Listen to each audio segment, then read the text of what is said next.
સુરતમાં ₹50.46 લાખના bogus billing કેસમાં ટોળકીના શાગીરની ધરપકડ કરવામાં આવી.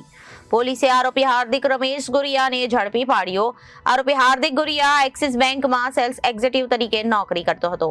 બોગસ બિલિંગ કેસમાં સામેલ ટોળકીના શાગીર્દો સાથે મળી તેને કાવતરો રચ્યો હતો.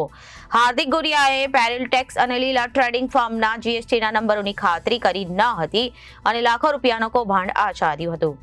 જોકે હાર્દિક ગુરિયાએ પેરેલ ટેક્સ, લીલા ટ્રેડિંગ ફર્મ અને જીએસટીના નંબરોની ખાતરી કરી ન હતી અને જે પેઢીના ખાતાઓ ત્રાહિત વ્યક્તિઓના વીમો કાઢવાની આપવાનું કહી તેઓના ડોક્યુમેન્ટ મેળવ્યા બાદ તેના આધારે બોગસ પેઢી ઊભી કરી હતી.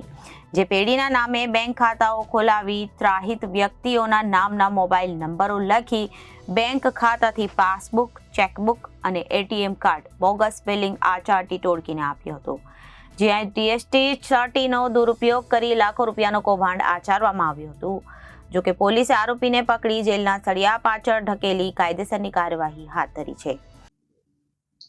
સુરત શહેર ખાતે ઇકોનોમિક જે સેલ છે તેની અંદર એક જીએસટી ટેક્સ ક્રેડિટની ચોરી અંગેની ફરિયાદ દાખલ થયેલી.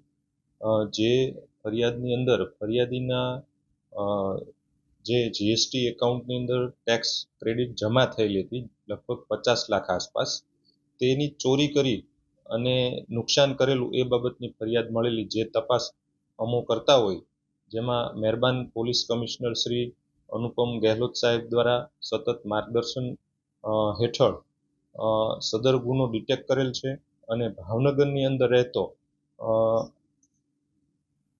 એક ઈસમ એમને એરેસ્ટ કરવામાં આવેલ છે.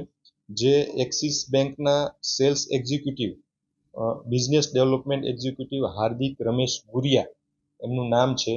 તેમનો રોલ આની અંદર જોઈએ તો પેરેલ ટેક્સ અને લીલા ટ્રેડિંગ આ બે બોગસ બેંક એકાઉન્ટો ખોલાવ્યા અને એકાઉન્ટ હોલ્ડરોને વીમો ઉતારવો છે એવું ખોટી રીતનું માર્ગદર્શન આપી અને અભણ વ્યક્તિઓના આવા બોગસ એકાઉન્ટો ખોલ્યા અને એકાઉન્ટોની અંદર અન્ય ત્રાહિત વ્યક્તિઓના મોબાઈલ નંબરો એડ કરવામાં આવ્યા અને જે બેંકની પાસબુક, ચેકબુક, એટીએમ બુક આ બધી વસ્તુઓ અન્ય વ્યક્તિઓને આપવામાં આવેલ છે.